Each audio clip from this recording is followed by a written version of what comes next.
Okay, as you can see that I've got a quad hub that I bought from the internet, and it's only got 1.25 OD on the boom.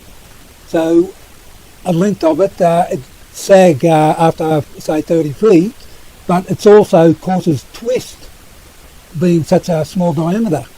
So what we've done is made this bracket that can slide up and down, or you can put it down whichever way you want it, and you can just hook some non-conductive material like this, just hook it on, show you.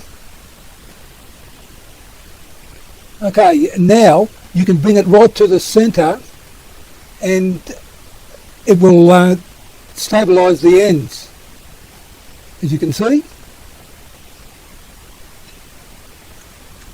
So I'll take this off, and I'll go and take it off and just show you exactly what this little bracket looks like. It's very simple to make.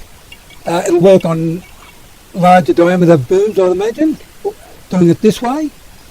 And I hope this helps anyone that's got the problems with the boom sagging or twisting and flying in the wind, if you know what I mean. And I suppose, well, that's about it.